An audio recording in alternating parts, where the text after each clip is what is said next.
শুনতে শুনতে ঘুম এসে যাবে। তো আমি তখন শুনছি, শোনার পরে বেশ ভালোই লাগছে। তখন দেখি জীবন কাহিনী ওই স্টোরিগুলো বলে, খুবই ভালো লাগছে। তারপর খুব ওইগুলো শোনার পরে এক পর্যায়ে আমার ঘুম ক্লিয়ারলি আসে। তারপরে এইভাবে তারপর একদিন হঠাৎ করে পাইনি, আমি ওকে বলছি কি রে আজকে তো আর ওই অনুষ্ঠানটা নাই, কারণ ওইটা বৃহস্পতিবার বুধবার হয় আর এরকম গ্যাপ যায় কিছুদিন। তখন আবার খুব বিষণ্ণ লাগতো, তখন খুব খারাপ লাগতো। সেই থেকে ও বলার পরে এইটার আশায় থাকতাম কোন দিন বুধবার আসবে, কোন দিন বুধবার আসবে। আচ্ছা, তো আপনার যে গল্পটা সেটা তো একটা অনেক বড় অপরাধ নিয়ে গল্প, কিংবা ভুল নিয়ে গল্প, আমি যাই বলি না কেন। আপনি কি সেই ভুলের মধ্যে এখনো আছেন নাকি ভুলের পরিণতি ভোগ করতেছেন? না, আমি ভুলের পরিণতি ভোগ করতেছি, বাট ভুলের ভিতরে নাই। ফাইন, আমরা ছোটবেলা থেকে শুরু করি, ব্যাকগ্রাউন্ড থেকে জানবো একেবারে। বলেন। আমি যখন ক্লাস 7-এ পড়ি, ঝালকাঠি সরকারি উচ্চ বালক বিদ্যালয়ে, তখন আমি ফার্স্ট বয় ছিলাম। তখন আমার একটা ফ্রেন্ড ছিল ওখানে, ওর নাম তাহেরউদ্দিন। ও আমার 10-এর ভিতরে ছিল না, ও একটা ভালো, মোটামুটি ভালো ছাত্র ছিল। আচ্ছা, তো এই জায়গাটা আসার আগে আপনার বাবা কি করতো? আমার বাবা উনি রিলিফ অফিসার ছিল, লেট ঝালকাঠি মহকুমা ছিল তখন। তো আপনার কয় ভাই বোন ছিলেন? আমরা 5 ভাই 2 বোন। আপনি বড়? না, আমি 4 নাম্বার। হ্যাঁ, বলেন। তো বন্ধুর কথা বলছেন। ওই বন্ধু একদিন স্কুল ছুটি হওয়ার পরে আমাকে বলে, দোস্ত চলো এক জায়গায় যাব। আমি বলছি কোথায় যাব? তখন আমাকে বাসায় আমি বই খাতা রেখে ওর সাথে আমার একটা সাইকেল কিনে দিছিল আব্বা খুব। ওই সাইকেলটা ওকে পিছনে নিয়ে, ফোনিক্স সাইকেল, পিছনে নিয়ে আমি ওকে নিয়ে বের হয়েছি। ঝালকাঠি কালীবাড়ি রোড আছে, ওখানে আমি ওরা নিয়ে যাই। তখন ও আমাকে একটা ফার্মেসির সামনে দাঁড় করাই আমাকে বলে, দোস্ত একটু দাঁড়াও, আর তোমার কাছে টাকা আছে? 25 টাকা। আমি বলছি হ্যাঁ দিয়েছি। দেওয়ার পরে একটা ফার্মেসি থেকে ওটা ওষুধ কিনছে, এটার নাম। তো আমি ওইটা ও কেনার পরে আমাকে নিয়ে গভর্নমেন্ট স্কুল, মানে গভর্নমেন্ট স্কুল নামে পরিচিত, ওই সরকারি স্কুল বলতো না, বলতো গভর্নমেন্ট স্কুল। তা আমি ওই স্কুলের মাঠে ওর সাথে এসে বসছি, সাইকেলটা রেখে। বিকালবেলা ছিল, মানে কত 4টা 4:30টার মতো। সব ফ্রেন্ড সার্কেল ওইখানে খেলাধুলার জন্য আসছে। আমি আরও অগোচর এক জায়গায় বসে খুব গল্প করতেছি, আর একটু একটু আমাকে খাওয়াচ্ছে আর আমিও খাইতেছি। বেশ খাওয়ার পরে খুব ভালোই লাগতেছে, রিল্যাক্স। খাওয়ার পরে বেশ পরে বলে, দোস্ত চলো চা খাই। তো আমাদের ওইখানে সরকারি কলেজ আছে, নদীর পাড়ে, ভাঙনে গিয়ে যাইতেছে, খুব ভালো লাগে, মনোরম পরিবেশ। তো ওখানে গিয়ে দুধ চা আছে, গরুর দুধ খাইতেছি। খাওয়ার পরে এত ভালো লাগছে। তারপরে আমি খুব বাসায় আসার পরে মানে খুব উৎফুল্ল, সব কিছু চটপট করতেছি। তো ভালোই লাগছে। যাই হোক, ওইভাবে রাত্রটা কেটে যায়। পরের দিন রাত্রে আর পড়াশোনা হয় না, মানে ক্লান্ত হয়ে গেছি, ঘুমিয়েই যাই। সকালে উঠে গোসল টোসল সেরে পড়া একটুখানি পাশে বসি, তারপরে আবার স্কুলে চলে যাই। তার যার স্কুলে আমার ভালো লাগে না, দোষ ওইটা একটু আরেকটু খাওয়াবি, আর একটু কিনবি। আজকে কি জিনিস ছিল ওটা? একটা ফার্মেসির ওই ওষুধ, কাশির সিরাপ। আচ্ছা। বলছে, দোস্ত আমার কাছে তো টাকা নেই। আমি বলছি আমি আব্বার কাছে যাই, চল তুই। আমি নিচে দাঁড়াবি। আমার আব্বা তখন ঝালকাঠি মহকুমায়। তা আব্বা যে খাস কামরায় বসা থাকে, তা আমি ওকে নিচে দাঁড় করি। আমি আব্বুর কাছে চলে যাই। আব্বার কাছে গিয়ে বলি, আব্বু আমাকে এরকম 50টা টাকা দাও, কি করবো? আমি বলছি, আব্বু ঘুড়ি কিনবো, ঘুড়ি আর কি, উড়ানোর ঘুড়ি। তা আসলে আপনি ওই জিনিসটা কিনবেন, তাই তো? হ্যাঁ, আমি তো কিনবো ওইটি, কিন্তু মূলত তার সাথে আমি মিথ্যার আশ্রয় নিছি। নিয়ে আব্বা আমাকে 50 টাকা দিল। দেওয়ার পরেও আরেকটা স্লিপ লিখে দিয়েছে, ধীরাদার হিন্দু এক দাদা আছে, তার দোকান, ওখানে আমি প্রতিদিনই খাইতাম। কিন্তু লিখে দিয়েছে যে ওকে নাস্তা খাওয়াই দাও, ছানা মাখন আর রুটি। পড়তে যাবো এই জানে। তা আমি ওইটা আবার না খেয়ে ওকে নিয়ে ওই দোকানে খেয়ে তারপর বের হয়ে ওইটা আবার কিনে খাইছি। খাওয়ার পরে এইভাবে আমি এটা আসক্ত হয়ে গেছি। প্রতিদিনই খাইতাম এইভাবে। খাওয়ার পরে একদিকে আমি এক পর্যায়ে আমার মেজো ভাই, যিনি ওই বাইরে ছিল, আর বড় ভাইটা তো তার আগেই গেছে, আমি 7-এ পড়াকালীন সে ওয়েস্ট জার্মানিতে এখনো প্রেজেন্ট। তো ওই মেজো ভাইটা কানাডায় থাকে, উনি আসছে, আমাকে দেখে উৎফুল্ল এরকম কেমন জানি করি। তো উনি স্যামসিনটা বুঝতে পারছে আমার, যে নিশ্চয়ই কোনো কিছু খায়, এভাবে করে কেন। এর মাঝখানে কিন্তু আমার 1 বছরের মতো পার হয়ে গেছে, কারণ আমি সংক্ষিপ্তভাবে বলি কত যাই। তখন আমি ওই রেজাল্টও আমার দেখে কি ব্যাপার। এখন যে মিজান আমার ভাই ছিল ফার্স্ট বয়, সবচেয়ে ভালো, আজকে কারণ ভাই আমি জীবনে যা করছি সেই থেকে আমার ভাইটা আমার দিকে তাকাই আমার জড়াই ধরি, বলে ভাইয়া তুই কি খাও আমাকে বল, আমি রেজাল্ট খারাপ করছি, আমি 10-এর প্লেসে ওর রাখতে পারিনি। তখন খুব কষ্ট পায়, তখন আমাকে খুব গার্ডিয়ান্স দেয়, তারা খুব কোন ক্লাস থাকতে এটা? তখন আমি 9-এ উঠছি, ক্লাস 9-এ। ওকে। সেই থেকে আমাকে তারা খুব কঠোরভাবে আমাকে মানে না, আমাকে প্রহর করে না, আমাকে খুব বুঝালে আমি সেই বুঝের মাধ্যমে আমি ওখান থেকে বুঝি, যখন বলে তখন বুঝি, বের হয়ে গেলে আবার সেই ওই ফ্রেন্ড ওর সাথে দেখা, ওই আস্তে আস্তে চলে যাই। তারপরে এইভাবে আমার দিন কেটে যায়। আমি এসএসসিতে যাই হোক মোটামুটি করে কোনো রকম আমি স্টার মার্ক আনছি, টায় 750 মার্ক পাইছি। কোন গ্রুপে ছিলেন? আমি মানবিক science ছিলাম। সায়েন্সে ছিলেন। 750 মার্কস খারাপ না, এটা ভালো হতে গেল। হ্যাঁ, তখন আমাকে নিয়ে এসেছিল, তখন ওই আমি বরিশাল ক্যাডেটও চান্স পাইছিলাম। তা আমার ছোটবেলা মা মারা যাওয়ায় আমার আব্বা দূরে ছাড়ে না, কথা বলছে না আমার কাছে থেকে পড়বে। তো আমি তখন ওই পড়া আমাকে ছাড়ে নিয়ে স্টার মার্ক পাওয়ার পরে আমি বরিশালে এসে পড়াশোনা করি। বরিশালে আমাদের নিজের বাবা বাড়ি করছে অনেক আগে, তো বরিশালে আব্বা নিয়ে আসে। বরিশালে আসার পরে আমি বরিশালে সরকারি সৈয়দ হাতেম আলী কলেজে পড়ি, ওখান থেকে পড়ি। আর এই ফাঁকে কিন্তু আমি ওই ফ্রেন্ড হারাই ফেলাই। তখন আমি বরিশাল কলেজে ওই হাতেম আলী কলেজে আরও ফ্রেন্ড সার্কেল পাই গেছি, যা অসৎ সঙ্গের সাথে মেশলে যা হয় ওইরকম ফ্রেন্ড পাইছি। ওরা আমাকে নিয়ে ওরা করতো কি, যে ওই বরিশালে সর্দার ফার্মেসি নামে একটা ফার্মেসি আছে, খুব ফেমাস, নাম করা, উনি খুব ড্রাগস বিক্রি করে, এমনকি ইনজেকশন। আমি ইনজেকশন জীবনেও নেইনি আর এখনও না। আর এখন তো totally I hate the man who is in difference how to addicted man, আমি টোটালি ঘৃণা করি। তখন আমি ওইখান থেকে ওই আমার এক ফ্রেন্ড আছে ওই ইউসি, ওইটা আমাকে এনে একটা খাওয়াইছে। তখন আমি ওই ট্যাবলেটটা তো আমি কোথাও একা চাইলে পাবো না, তখন আমি ওই বানানটা আমি মুখস্থ করিয়ে রাখছি, IUC10mg। তো আমি একটা খেলাম, পরে খুব শৈলীর ভিতরে উত্তেজনা ভাব, যারে তারে না যেভাবে ব্যবহার করি, তারাম তারাম চোপার থাবর এইরকম করতেছি, এইরকম করি, এরকম একটা খাইছি। পরে মানে পরের দিন আবার একটু খাইছি, আবার এরকম করতে করতে আমি অ্যাট এ টাইম বাড়তে আমি যখন অনার্স কমপ্লিট করি সেই পর্যন্ত আমার কিন্তু প্রতিদিন 100 ট্যাবলেট লাগবে, 100। একদিন আমি এক লগে 150 ট্যাবলেট খাওয়ার পরে আমি আমার এই পেট পোষাইছি নিজে, আমাকে কেউ কবজ দিতে পারেন, আমি নিজে এইগুলা পোষাইছি। শরীরে এত গরম হয়ে গেছে, উত্তেজিতভাবে আমি এইগুলো করি। করার পরে করার পরে আমি বাসায় আসছি, বাসায় হাঁটতে পারি না, বাসার দরজা রাখিয়া পাশে বলে আম্মা, মানে স্টেপ মা আছে, আম্মা, মা দরজা খোলো, মা। আমার বড় বোন দোতলায় থাকতো, দুলাভাই এক্সিডেন্ট পাবলিক হেলথের বরিশালে, বর্তমানে প্রেজেন্ট, তখন ছিল এই সাব অ্যাসিস্ট্যান্ট ইঞ্জিনিয়ার। তখন আর কি আমাকে বড় আপু ওখান থেকে দেখে যে আমি দরজা রাখিয়া ওয়ালটাকায় মা করতেছি, তো উপর থেকে আসিয়া ওই বোন আমাকে নামিয়ে আমাকে ধরিয়ে বাসায় নিয়ে গোসল টোসল করাই, মাথায় তেল পানি দিয়ে ঘুমলো হয়েছে। পরের দিন সকালে আমাকে নিয়ে একটা রিহ্যাব সেন্টারে নিয়ে যায়, বলে তুই একটু সুস্থ হ, তোর রেজাল্ট সব ভালো, তুই সুস্থ হইলে তোরা আমি বাইরে উচ্চশিক্ষার জন্য পাঠাবো। বড় ভাইয়ে বলছে তুই একটু সুস্থ হ, তুই মনে কিছু করিস না, এখানে কিছুদিন থাক, তোর সাথে প্রতিনিয়ত আমি দেখা করব। আর আমার মা ছিল না, ওই বোনই আমার একমাত্র, আমার জন্য যা করে এখন করে। আমি এই যে ঢাকা আসছি, এখনো আমার জন্য যা করে, যখন যা প্রয়োজন হয় আমাকে দেয়। তখন এই বোনটা ওখানে ভর্তি করাই দেয়, তো ওই ভর্তি করায় ওইটার নাম হয়েছে সুমন সাহেব। ওই সুমন আমার অনেক ছোট ভাই, ও একটা রিহ্যাব খুলছে, ও নেশা করতো, ওর সাথে আমি অনেক খাইছি। কিন্তু ও যখন আমাকে ওইখানে ঢুকেই দিয়ে আসছে আপায়, দেওয়ার পরে আপুকে বাইরে দাঁড়া করে রেখে বলছে, আপা ওর জীবনে আর খাবেন না, ও সুস্থ হয়ে যাবে, কিন্তু ওর একটা সুপ্ত বাসনা আজকে পূরণ করতে হইবে, ওর জন্য 5,000 টাকা দিয়ে যান। আর আমাকে ওখানে ভর্তি করার জন্য অ্যাট এ টাইম 50,000 টাকা নিয়েছে তারা।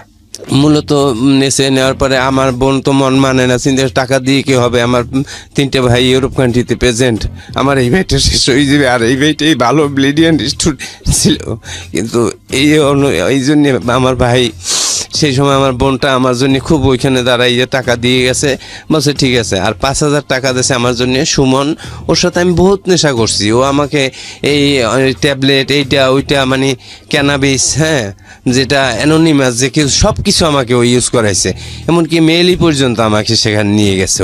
কিন্তু এখন আমি ওর ওখানে যখন ট্রিটমেন্টের জন্য আমার বোন দিয়ে আসছে, আমি বলি সুমন এদিকে শুনিয়ে যাক। এখন সুমন বললে হবে না, এখন সুমন ভাই সুমন ভাই বলতে হবে। তখন আমার ভিতরে একেবারে সেন্টিমেন্ট হয়ে গেছে, কিরে তুই আমার ছোট ভাই, তোর সাথে আমি বহুত কিছু করছি, তোরে ভাই বলবো এখানে রুমে আটকাই আমার মফেল দিবি, তো সহ্য করা যায় না। তখন ও রুমে আসতে পারে, ধাম করে একটা ঘুষি মারলাম, এখানে রাগ হয়ে যায়। আমি উদ্বিগ্ন নেশার জন্য, কোনো কিছু ভাল লাগে না, কিরে তুই আমার কথা শোনো না, আমার তো ভাল লাগে না, একটা ঘুষি মারিয়ে ফেলেছে রাগ হইয়া। মারার পরে ওরা আমার গামছা দিয়ে হাত পা বাদ দিয়ে আমার নাকে পানি ঢালে আর মগের ভিতরে পানি নিয়ে আমার সমস্ত শরীরে মারার পরে আমি একেবারে ক্লান্ত হয়ে যাই। হওয়ার পরে আমার মাথার চুল কাটতে ফেলে, নাইরি করিয়ে দেয়, করার পর ওইটা বলে শাড়ি কাপ বলে, ওরে রিহাপের ভাষায় বলে শাড়ি কাপ। দেওয়ানোর পরে আমাকে বলছে, শোন তোর জন্যে তোকে উপরে উঠাবো, নিচে রাখছি, তোর জন্য আমি 2 গ্রাম হিরোইন রাখছি, আর তোর জন্য আমি ইঞ্জেকশন আনছি মরফিন 2টা, তুই আজকে জীবনের মনে শেষ করবি আজকে খাওয়া, আর কখনো খাইতে পারবি না, উপরে উঠলে আর একটা ক্লাস আস তোর। যাক আমি এটা বলছে পর মাইর জ্বালিয়ে দিয়েছে, ওগুলো মনে রাখি নে, কিন্তু আমি ওই খাওয়ার জন্য ওই যে বলছে সুপ্ত বাসনা আমার শেষ বাসনাও পূরণ কর। তখন আপনি মরফিন নিতেন, হিরোইন নিতেন? হ্যাঁ, আমি যে আমার হাতে এই যে টোটালি আমার হাতে এখন বেইন নেই, আচ্ছা, এই যে আমার কোনো সুই নেওয়ার মতো কোনো জায়গা নাই। তখন বেইন নেই এখন। যখন আপনাকে রিহাবে দিয়েছে তখন আপনি এগুলো সব নিতেন? হ্যাঁ, মানে তার আগে আমি নিতাম ওর তার সাথে, নিশ্চয়ই ওই নিতেন। সুমনের সাথে। উনি একটু আগে পেটের অবস্থা দেখাচ্ছিল প্রিয় শ্রোতা এবং দর্শক, এটা আসলে খুবই মানে দুর্ধর্ষ একটা জায়গা। পুরো পেট উনি ব্লেড দিয়ে পচিয়েছেন এবং সেগুলোর মানে পজ দিয়েছেন উনি সেগুলোর দাগ এখনো আছে। আমরা সময় পেলে যদি প্রয়োজন হয় আমরা ছবিটা পোস্ট করবো আমাদের ইউটিউবে, কিন্তু আপনারা গেলে আমরা এই ছবিগুলো দিয়ে দিই আমাদের প্রোগ্রামের মাঝে মাঝে, আপনারা খুঁজলে হয়তো পাবেন। জি বলুন।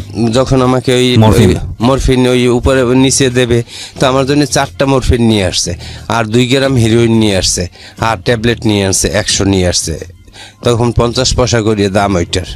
তখন আমাকে আমি ওই ভিতরে আমাকে ওরা নিয়ে আসে, আসার পরে আমাকে সুই টুই পান্নি টান্নি কীভাবে ওগুলো সব কি মেকানিজম যা লাগবে সব দিয়ে বলছে, দোস্ত তুমি এখানে বসে খাও, কাউকে শেয়ারিং করবে না, এটা একটা মাদকাসক্ত হসপিটাল, তোমার শেষ সুপ্ত বাসনা, তুমি খাও, তুমি যতক্ষণ বসে পারবা খাবা, তোমার এই রুম থেকে খাওয়ার পরে উপরে উঠতে হইবে, শেষ হইলেই তুমি উপরে যাবা, আর কোনো কথা নেই। বিরতি নেব এই পর্যায়ে, ছোট্ট একটা বিরতি। প্রিয় শ্রোতা, বিরতির পর আবারও ফিরে আসছি সিক্রেটসে। এই অনুষ্ঠানে আপনি আসতে পারেন, নিজের ভুল কিংবা অপরাধ বলে লাখ লাখ মানুষকে সতর্ক করতে পারেন, সচেতন করতে পারেন। আমরা মনে করি আমাদের সার্থকতা কিংবা আপনার সার্থকতা সেখানেই যদি আপনার ভুল বা অপরাধ শুনে, আপনার পরিণতি শুনে ভুল অপরাধের একজন মানুষ নিজে থেকে সচেতন হয় এবং একই সাথে যেই ভুলটির মধ্যে রয়েছে সে সেখান থেকে বের হয়ে আসে। সুতরাং আপনার জীবনের অভিজ্ঞতা আমরা এখানে বলার জন্য আপনাকে আমন্ত্রণ জানাচ্ছি।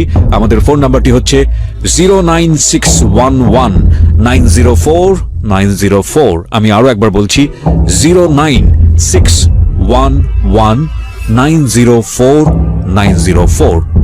ফিরছি, সে নিজেকে উন্মোচিত করবেন, নিজের ভেতরের অপরাধ এবং যে বিষয়গুলো তিনি আসলে আজ পর্যন্ত কাউকে বলতে পারেননি সেগুলো নিয়ে কথা বলবেন। আমরা স্টে টিউন, আমরা স্টে করবো আমাদের স্টেশনে। আপনারা শুনছেন ঢাকা FM 90.4। আমি আবারও ফিরছি আপনার কাছে। জি মিজু, তারপর? তা আমি ওখানে বসে সে ইচ্ছা মতো আমি 2 গ্রাম হিরোইন খাইছি। খাওয়ার পরে প্রথম যখন 1/2 গ্রামের মতো খাইছি, খাওয়ার পরে একটু বমি আসছে, বমিটা করছি, আবার একটু একটা স্প্রাইট আছে নিয়ে আসছিল, ওইটা একটু হালকা খেলে আবার একটু ভালো লাগে।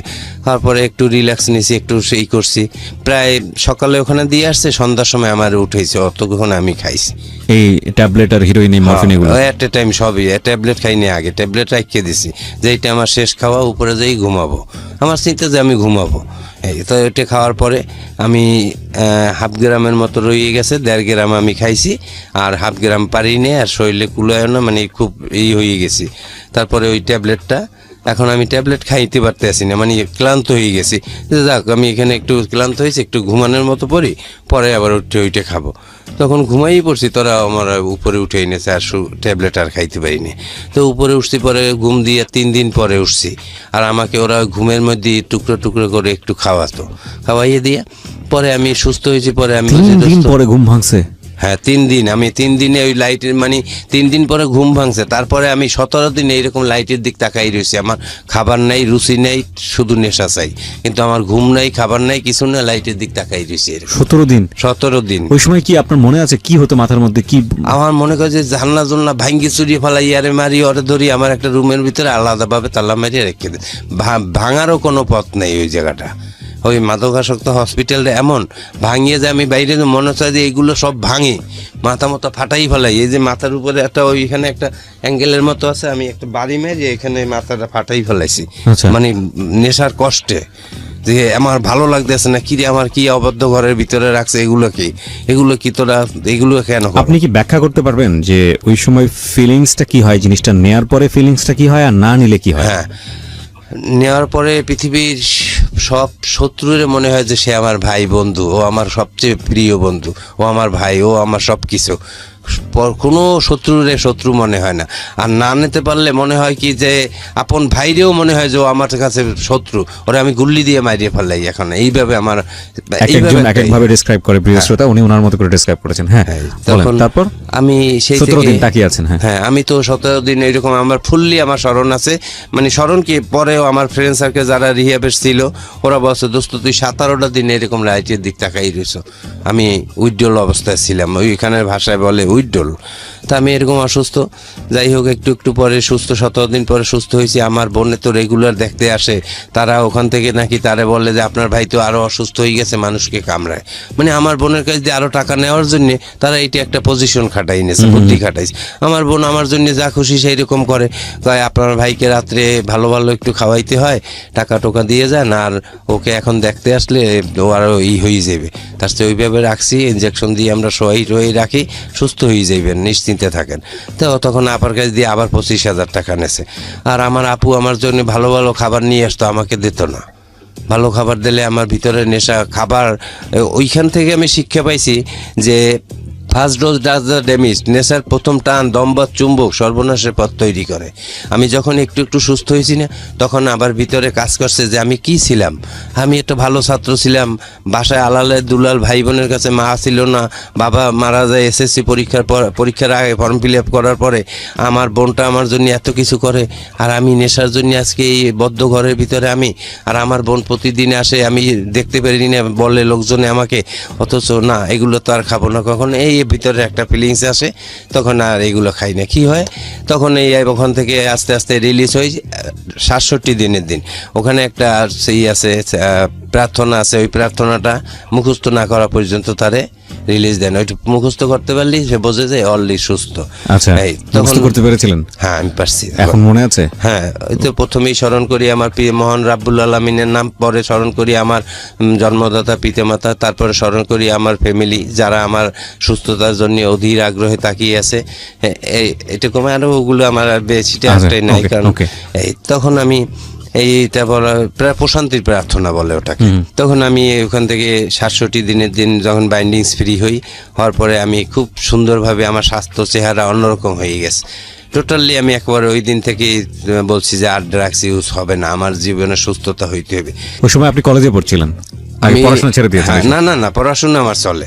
কলেজে পড়েন নাকি? হ্যাঁ, তখন আমি ওই সময় আমি ওই অনার্সে ভর্তি হয়েছি ফার্স্ট ইয়ারে। কোথায় ভর্তি হলেন আপনি? অনার্সে ভর্তি হয়েছি ঢাকাতে। আচ্ছা, ঢাকা কোথায়? ঢাকা কলেজে। ওকে, ভালো ছাত্র ছিলাম। আপনি স্টার পেয়েছেন, আপনি তো ভালো ছাত্র অবশ্যই। আমি তখন ওই ভর্তি হলাম, হওয়ার পরে আমি কি করি, তখন আমার ওই কলেজে একটা গার্লফ্রেন্ড আসে, আমার সাথে ভালো সম্পর্ক হয়ে যায়। ওর নাম হয়েছে সেজুতি ইসলাম। সে যদি এর সাথে আমার একটা ভালো সম্পর্ক হয়, ভালো। ওদের বাসায় আমি যাই, ওদের বাসা গুলশানে 2 নম্বরে। তো ওদের বাসায় আমি যাওয়া আসা করি, ও আমাকে নিয়ে যায়। ও এক মায়ের এক বাবার এক মেয়ে, ওরা আর একটা ভাই আছে, সেও জার্মানিতে থাকে। আমার ভাই যেখানে থাকে রুডান আর স্টুটগার্ট জার্মানিতে, ওর ভাই ওইখানে থাকে। তো ওই সুবাদে একটা ভালো সম্পর্ক হয়ে যায়। এক পর্যায়ে ও আমাকে খুব ভালো একটা প্রপোজ করে। তো ওর সাথে আমার ফিজিক্যাল রিলেশন হয়ে গেছে অনেক। তা এরপরে আমি ওর সাথে একটু এরকম করতে করতে আমি অনার্স পরীক্ষা সেকেন্ড দিয়ে থার্ড পার্টে যাব। এই সময় ওর সাথে আমার একটু মলমনিন্য সৃষ্টি হয়। কিন্তু মলমনিন্য হইলেও আমি কিন্তু ড্রাগসের প্রতি আর যাইনি তখন, যে না ড্রাগসে নাই বলতে হইবে, কারণ ওখানে শিখে আসছি যে না এটা আর খাওয়া যাবে না। যেহেতু আমার বাবা হাজি ছিল, আমার মা নাই, আমার ভাই বোনের ইজ্জত আছে, সেদিকে তাকাই আমি আর এগুলো খাবো না, তবে আমাকে ভালো হইতে হবে। ওর মতো মেয়ে গেছে, তার থেকে কত মেয়ে আমার জীবনে আসবে, এটা কোনো ফ্যাক্টই না। তা আমি আপু আমার বন্ধুর মতো, আপুকে আমি সব বলছি, আপু এই ঘটনা, এখন আরও আমার সাথে কথা বলে না, আমাকে অন্যরকমই করে। তাতে কি হয়েছে, ওর মতো মেয়ে তোর জীবনে তুই ভালো হইলে তোর মতো মিজানের কাছে বহুত মেয়ে আসবে। তারপরে যাই হোক, আমি ওর সাথে করিনি, আমি অনার্স কমপ্লিট করায় আমি 3 মার্কের জন্য ফার্স্ট ক্লাস পাইনি, সেকেন্ড ক্লাস নিয়ে আমি তারপরে পাশ করার পরে আমি আবার দেশে চলে যাই। দেশে যাওয়ার পরে আমি একা একটা লাভ ম্যারেজ করি। ওইটা হয়েছে গৌর নদীতে বাড়ি, ওদের ভালো অবস্থা, ওদের ও মাস্টার্স কমপ্লিট করছে এখন বর্তমানে, কিন্তু ওর সাথে আর কি লাভ ম্যারেজ করি, আমি ওকে বিয়ে করি। আচ্ছা, আপনি পড়াশোনা অবস্থায় এই কাজটা করেন? হ্যাঁ। ওকে, তারপর? ফ্যামিলি কেউ জানে না, আমি লুকিয়ে এই বিয়েটা করি। করার পরে যখন ফ্যামিলি 1 বছর পর জানছে, তখন জানার পরে ওই ফ্যামিলি ওদের একসেপ্ট করে না, কারণ ওদের বংশগতভাবে একটু নিচে, এই জন্যে।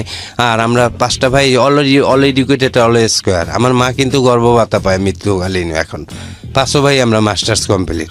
হ্যাঁ, কিন্তু এই জন্যে আর কি করে না, মেনে নেয় না নেওয়ায় ওই আমার বড় আপু রাগ পুরো আমার সাথে ভালো ব্যবহার করে, কিন্তু ওর নামও শুনতে পারে না। তখন ওর ফ্যামিলি যখন জানছে যে আমার ফ্যামিলি অ্যাকসেপ্ট করবে না, তখন হুট করে ও আমাকে 2 বছর, মানে 1 বছর 9 মাস 13 দিনের মাথায় আমাকে ডিভোর্স লেটারটা পাঠিয়ে দেয়। তা বাসায় যখন পাঠায়, আমি ছিলাম না, তো আমার বাসা থেকে ওইটা অ্যাকসেপ্ট করছে, কিন্তু আমি করিনি।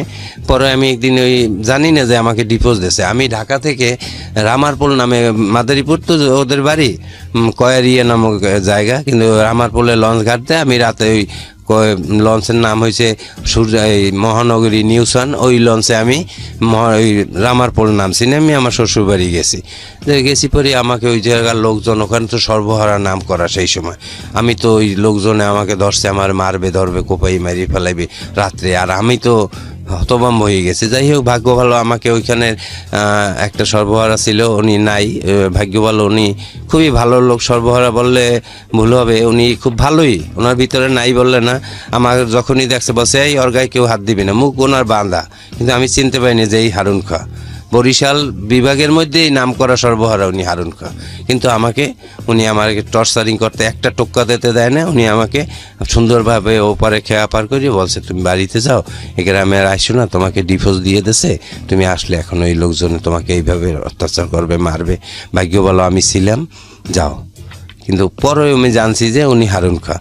তা আমি বাসায় চলে আসি। আসার পরে যখন এইটা শুনছি, তখন মনের কষ্টে আমি বিষ খেয়ে ফেলাইছি। আমার বাসার সামনে একটা সুপারি গাছ আছে, আমি ওইখানে বিষটা কিনছি কি আমার বাসারে দেখানোর জন্য, যে কেন মানলা না, আর এরকম হইলো কেন। আমি বিষটা জাস্ট ওই ধানে দেয়, ওই এর একটা 18 টাকায় আমি কিনছি, মাজায় নিয়ে আমি বোনকে দেখাবো যে এরকম, যে আমি একটু ইচ্ছে করি মুখটা খুললে এরকম মুখে লাগাইতে গেছি, কিন্তু বাই দিস টাইম কেনই জানি আমার মুখের ভিতরে চলে গেছে। আসলে যে কথাই ওইখানে বলে যে ইবলিস থাকে, ওইটার সাথে শয়তান, আর আমি কেনই জানি। আর তার আগে আমি তো এটা খুব কষ্টে আমি দিশে পাইছি, কিন্তু আমি কোনো ড্রাগস ইউজ করি না, পুরো দিব্যি সুস্থ। কেনই যেন মনের কষ্টে আমি ওই বিষটা নিয়ে আসলাম, ওই পয়জনটা। তা আমি ওইটাকে মুখের ভিতরে লাগাইতে গেছি, কিন্তু 2-3 ডোক চলে গেছে। যাওয়ায় আমি সাথে ওই রকম সুপারি গাছের গোড়ায় পড়িয়ে গেছি না। পাশের ঘরে আমার একটা ছোট ভাই আছে, 1-2 বছরের ছোট, ওর নাম সুমন। তা আমার সুমন যাই আমার ছোট ভাইরে ডাক দিছে। আর ওই সময় আমার ওই বড় ভাইটা ইতালি যাবে, আমার ইমিডিয়েট যে বড় ভাই, ও ইতালি যাবে 3 দিন পরে ওর ফ্লাইট। ও আজকে ঢাকায় চলিয়ে যাবে অলরেডি, আমাকে দেখে রাতে এই অবস্থা। ওকে আমি বিদেশে এখন যাব না, ওরে সুস্থ করি। মেডিকেলে আমাকে নিয়ে গেছে, একদিকে মেডিকেলে আগে হোন্ডায় চলিয়ে গেছে, যাই ভর্তি রেডি করছে, আমার নেতেই ওয়াশে চলিয়ে গেছে। তাই ওয়াশের দ্বারা শিক্ষা পাইছি যে কি জিনিস পয়জন খাইলে কি হয়। আমার জীবন নাই, ওর চেয়ে গুল্লি দিয়ে মারি ফেলানো অনেক শান্তি। মানে আমার ভিতরে একটা পাইপ ঢুকাইছে, আর অটোমেটিক একটা বল দিয়ে দিচ্ছে মুখে। আমি হা করি, মা কইমু, মা গো কইতে পারি না, মা কইতে না করি, খালি শুধু চিল্লেই। তখন আমার আপা ওইগুলো দেখিয়ে খুব কান্না করতে আছে। আর যখন আমার ওয়াশ টোয়াশ 7 বদনি পানি ভরছে আমার পেটে, আবার বাইর করছে, 1 বন্দি ভরছে, আবার বাইর করছে, এবার চাইপে চুপে, আর পেট সে চাপ দেবে, পেটের অবস্থা দেখে এটাও শুকায় না তেমন একটা, এমন অবস্থায় দাঁড়াই গেছে। তখন আমার এই পারতে আছে না। যাই হোক, আল্লাহ তাআলা আমার বাঁচাই রাখছে, আল্লাহর কাছে আমি অশেষ রহমতের শুকরিয়া আদায় করি। যে তখন আমার বোনটা আমাকে সুস্থ করছে, ডাক্তার সাহেব লেখছে নাথিং বাই মাউথ। এখন আমার তো বলা পিপাসায় শুকাইয়ে গেছে। আমার মনে কয় কি 2 জগ পানি দিলেও আমার তৃষ্ণা নিবারণ হইবে না। আমার ভাইটা পাশে, যখন আমি পরদিন সকালে একটু হুঁশ হয়েছি তখন আমি বলি পানি পানি। তখন আমার ভাই ডাক্তারের কাছে জিজ্ঞেস করছে পানি পানি করে, একটু বাবু একটু পানি কি খাওয়াবো? কয় না, একটু খালি একটু ফলের রস মুখে দিতে পারেন, পানি দিয়েন না, কারণ বিষের সাথে পয়জনের সাথে ওইটা সমস্যা। তখন আমাকে এক কমলার একটা রস চিপে আমার মুখে দেয়, আমার তৃষ্ণেই মেলে না, মুখের কিচ্ছু বেজে না, হতে মনে হয় রাগ হয়ে গিয়ে দুধ তুলি না, আমি আটকে যাই, থো রাগ, মানে আমি উঠতে যে দাঁড়াবো সেই শক্তি আমার নাই, কিন্তু মনের কষ্ট ওই রকম বলি। তখন ভাই বলে দুধ তুলি না, মরিয়ে যায় যদি যাও, একটা আপেল ওরে দে, এইটা একটা কমলা রস চিপে ওর মুখে দে, এই কষ্ট আমার সহ্য হয় না ওর ইয়ে। এই তখন আমাকে ওইভাবে দেয়, দেওয়ার পরে যাক সুস্থ হয়েছে। তখন মেডিকেল থেকে ওইটা তো পুলিশ কেস হয়ে গেছে, খুব স্বাভাবিক। হ্যাঁ, তখন আমি আমাকে এক নার্স ছিল আমার, খুব আমার সাথেই পড়াশোনা করতো, উনি স্টাফ নার্স হয়ে গেছে তখন ওই নার্স, ওনার নাম ইশরাত জাহান নয়নাপা। তখন আমাকে আমার ওই নয়নাপা আমাকে ওইভাবে বললো এই কাগজপত্র নিয়ে বাসায় চলিয়ে যাবেন, কারণ না হয় পুলিশ কেস হয়ে যাবে মিজান। তখন আমি ওইটা নিয়ে বাসায় চলে আসি। আসার পরে আমার বোন আমাকে নিয়ে সুস্থ করার পরে আমাকে ঢাকায় রাখে। ঢাকায় আমাদের ওই ধানমন্ডি 29 নম্বরে বঙ্গবন্ধুর বাড়ির 4খান বাসার পরে বাসা, ওইখানে আমাকে রাখে এবং চলাফেরা সব কিছু যাবতীয় যা রেগুলার খরচ সব কিছু দেয়। আমাকে বাইকটি কিনে দেয় যে সেইভাবে ফ্যামিলির মতো চলবি। এই তখন আমাদের আবার বরিশাল ঢাকার লাইনে আমার ছোট বোনের লঞ্চ আছে, এমবি কীর্তনখোলা 1, 2, 10, বাংলাদেশ সবচেয়ে ব্যয়বহুল লঞ্চ 10 কীর্তনখোলা। তা আমি ওই লঞ্চ ঘাটে যাই, মাঝে মাঝে লঞ্চ ঘাটে গেলে পরে একটু টিকিট ধরি, মাঝে মাঝে আমাকে ছোটো জামাই মাসে মাসে 50,000 60,000 করে টাকা দেয় যে চলুক। তা আমি যে এখন যে বর্তমানে আমার স্ত্রী আছে, আমি ওর বাড়ি হয়েছে ভোলায় শহরেই বাসা। আমি আলাদা জায়গায় শ্বশুরবাড়িতেও থাকি না, আলাদা একটা বাসা ভাড়া নিয়ে থাকি, 3,000 টাকা ভাড়া দিই, তো ওইখানে থাকি। আর আমার বড় আপা আমাকে পাশাপাশি একটু হেল্প করে। এই আর ফ্যামিলি বাবা যেটা রেখে গেছে বরিশাল শহরে আমাদের 5তলা বিল্ডিং আছে, নিজেদের বাবা করছে, খালি জায়গাও আছে আরও পাশে, মানে ওখানে 29% জায়গা তো এরকম আছে। আর বড় ভাইটা আছে ওয়েস্ট জার্মানিতে, ওই জায়গাটায় ওই আমাকে ওইখান থেকে মাসে মাসে এখন ওর আপা টাকা দেয়। এই কালকেও আমাকে দিয়েছে টাকা, হ্যাঁ 2,000 টাকা পাঠাইছে যে 4-5 দিন চলো, আবার তুমি ঘাটে এসো দিয়ে দেবে না। এভাবে চলতেছি আছি আমি বর্তমানে। এখন এটি একটু সিক্রেট রাখবেন, এই পরিচয়টা আমি বলি। বর্তমানে আমি একটা ছোটোখাটো একটা জব করতেছি, এখানে আছি। এরপরে ওই রিহাব থেকে ফেরার পরে কি কখনো অল্প সময়ের জন্য হলেও ড্রাগ নিয়েছেন? না, আমি আর স্লিপ করিনি, কখনো স্লিপ করেন, কখনো না, আর একেবারে ওটাকে অ্যাভয়েড করিয়ে দিছি। লেখাপড়া কি হলো, কমপ্লিট হলো? অনার্স মাস্টার্স কমপ্লিট হয়েছে। অনার্স মাস্টার্স কমপ্লিট হওয়ার পরেও তো ভালো একটা জব ম্যানেজ করতে পারেননি? পারিনি, এই শেষ হয়ে গেছে আমার। এই যে চামড়াটা দেখেন, এই যে নামে গেছে, আসলে তো বয়স তেমন তখন না। যারা ট্যাবলেট খায়, ট্যাবলেটের একটা ক্রিয়াই থাকে, ওদের চামড়াকে নরম করিয়ে ফেলে। মানে আপনার দেখে যে বোঝা যায় বয়স অনেক বেশি হয়ে গেছে। আসলে সেটা না, আমার ছোট বড় ভাইকে দেখলে মনে হইবে সে আমার ছোট, ইমিডিয়েট যে বড় ভাই। মানে চেহারার মধ্যে পরিবর্তনের জন্য ড্রাগই দায়ী? ড্রাগ ছাড়া চেহারা নষ্ট হয় না, এই ড্রাগটা নিয়েই আমি এইটা হয়ে গেছে আমার। আপনার স্ত্রী যিনি আছেন বর্তমানে, আপনার ছেলে মেয়ে আছে? হ্যাঁ, আমার একটা ছেলে আছে। সে কি জানতো আপনার জীবনের এই গল্পটা? বা হ্যাঁ, সে জানতো যে আমার বাবা প্রচুর ড্রাগস করছে। হ্যাঁ, আপনার ওয়াইফ কি জানতো বিষয়টা যে আপনি ড্রাগ নিয়েছেন? যিনি বর্তমানে তখন জানতো না, পরে বিয়ের পরে আমি বলছি এরকম। এরপর কি বিশ্বাস করতে পেরেছে যে আপনি ড্রাগ নেন? সে এখনো বিশ্বাস করে যে আমার হাজবেন্ড সিগারেট ছাড়া অন্য কিছু এখন জীবনে। এখানে একটা জিনিস একটু বলি, যারা ড্রাগ নেয় এদেরকে বিশ্বাস করাটা খুব ডিফিকাল্ট, কারণ এটা বলে যে একবার নিলে, কারণ ওরা প্রচুর মিথ্যা কথা বলে শুধুমাত্র একটু নেওয়ার জন্য। কিন্তু তারপরও বিশ্বাস হারালে আসলে একটা মানুষকে স্বাভাবিক জীবন দেওয়া যাবে না, সুতরাং সেই জায়গাটা থেকে বিশ্বাস করতে হবে। মাদক আমাদের জন্য একটা অনেক বড় সমস্যা। মাদক তো আপনার জীবনটাকে শেষ করে দিল। শেষ, ফার্স্ট ডোজ দ্য ড্যামেজ, নেশার প্রথম টান, দম্ভ চুম্বক, সর্বনাশের পথ তৈরি করিয়ে দিস, আর কিছু নেই। এলাসাই মান্ডান। আপনি কি পেলেন জীবনে? আমি কিছুই পাইনি, জীবন খাতায় শূন্য। এখন আমি শুধু আমার এই কায়াটা আছে, আর কিছু পাইনি। বাবা মায়ের অস্তিত্ব, ভাই বোনের অস্তিত্ব সব বিলীন করে দিয়ে দিস। বরিশালে আমাকে এক নামে কি চেনে জানেন? ট্যাবলেট মিজান নামে চেনে। এটা আমার যে কোনো লোক, বরিশাল বলেন, যারা বন্ধু বান্ধব আছে, 100 খাইতেন, 110 এট এ টাইম। আমি না হলে আমার হইতো না। যার 10 mg, আর তারপরে বের হয়েছে 5 mg, ও অত আমার লাগবে 300, অত আমার হইতো না, খাইতাম না রাগ হইয়া। দুধ তুই নিতে আমার কোনো ফিলিংস হয় না। Really do I are you not believe my talk? না না, আমি বিলিভ করি এবং এত খেলে তো মানুষ, এটা সাধারণ মানুষ মারা যাওয়ার কথা। আমি তো ওই বললাম না, আমি 100-150 খাইলে পরে আমি গরম হয়ে গেছে, পরে পেট পোষাইছি, শরীরের উত্তেজনায় দিশা পাইতে আসি না, পানিতে নামবো না কি করবো, মানে কোনো কিছু ভালো লাগে 1 সেকেন্ড এক জায়গায় দাঁড়াই থাকতে পারিনি, এদিক হাঁটি ওদিক যাই, ছুটোছুটি নেশার এই একটা স্যামসিনটারে ওই রকমই ভালোই লাগে না একটু। তো যারা ড্রাগ নেয়, এখনো নেশার মধ্যে আছে, তাদেরকে আপনি কি বলবেন, কোনো পরামর্শ দেবেন?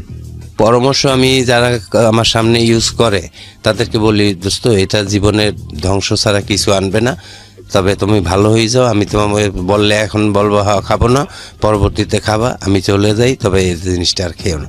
কারণ আমি জানি যে এটা হয়েছে কি, নেশা মূলত সম্পূর্ণ হয়েছে মন। যদি মন থেকে বলে যে আমি এটা খাবো না, তাহলে কোনো দিন তারা খাওয়াইতে পারবে না। নেশা আসছে, হ্যাঁ একটা সিগারেট খেলাম, বাস দ্যাটস এনাফ, চলে যাই। কিন্তু ওই কারো সাথে সমাজের সঙ্গগুণে লোহা বাসে, সঙ্গের সাথে বসলেই সে খাবে। আমার এখন আমি বিশেষ হয়তো করবেন না, আমি এখানে আসছি কিন্তু এইগুলো শুনিয়া বলার জন্যে যে আমার জীবনে আমি যখন এত দূরে আসতে পারছি, আমার ভাই বোন সবাই বিশ্বাস করে যে আমার ভাই ফ্রেশ, এখন কিছু খায় না। কিন্তু এইটা আমি বলবো যে নেশার যদি সঙ্গগুণে বসে, আমি আর জীবনে অনেক ফ্রেন্ড সার্কেলের কাছে আমি বসছি, এখনও বসি, কিন্তু ওরা ইয়াবা খায়, আমি দেখি আমার জীবনে আমি একটা ইয়াবা টান দিয়ে দেখিনি, তখন কিন্তু ইয়াবা বের হয় না। জি। আর আমি এখনও খাইনি আর খাবো না। আল্লাহ যেন আমাকে খাওয়ায় না, সহি সালামতে রাখে, এই জীবন যাপন করিয়ে যেন সুন্দরভাবে আমার মৃত্যু হয়, এটাই আমি আল্লাহর কাছে বলি। আর আমার কিছু বলার নেই। এটা নিশ্চয়ই আমাদেরও কিছু বলার নেই, আমরাও শুধু এতটুকুই বলি। আমি এটা খুব ভয়াবহ একটা জিনিস, আমি এরকম গল্প আপনাদের সামনে উপস্থাপন করেছি যে টান দিয়ে দম আটকে মরে গেছে, এরকম একই সাথে বসে নেশা করছে। এবং এরকম গল্প পেয়েছিলাম, যশোর থেকে রওনা দিয়েছে, নেশা করতে করতে কোন জায়গায় চলে গেছে কোনো খোঁজ খবর নেই, 7 দিন পরে দেখেছে সে অন্য কোনো একটা জেলায়। তো উনি যে বললো যে 17 দিন শুধু লাইটের দিকে তাকাই ছিলাম, এটা আমার কাছে অস্বাভাবিক মনে হয়নি। এর চেয়ে হয়তো ভয়ানক আরও অনেক কিছু ঘটে। শুধু এতটুকুই বলবো যে যেটা আপনাকে কিছুই দেয় না জীবনে, মৃত্যুর দিকে নিয়ে যায়, এই জীবনটা অনেক মূল্যবান একটা জীবন। সেই জীবন আমরা চাইলে জীবনের একটা মোমেন্ট, একটা ঘন্টা হয়তো আপনি এমন কিছু করবেন এই পুরো জীবন দশায়, একটা ঘন্টায়, যেটা হয়তো সমাজের অনেক কাজে লাগবে, পুরো দুনিয়া হয়তো আপনার কাছ থেকে অনেক কিছু পাবে। সুতরাং জীবনের আপনি কিছুই করতে পারেননি, পুরোটা জীবন জুড়ে হতাশ হয়ে এসব পথে পা বাড়িয়ে এত সুন্দর, এত মূল্যবান জীবন, এত সম্ভাবনা একটা জীবন, সেটা নষ্ট করার কোনো মানে হয় না। ঠিক আছে, আর কিছু নাই, করেন, ইবাদত করেন, কারণ সৃষ্টিকর্তা তো আপনাকে দুনিয়াতে পাঠিয়েছে তার ইবাদত করার জন্য।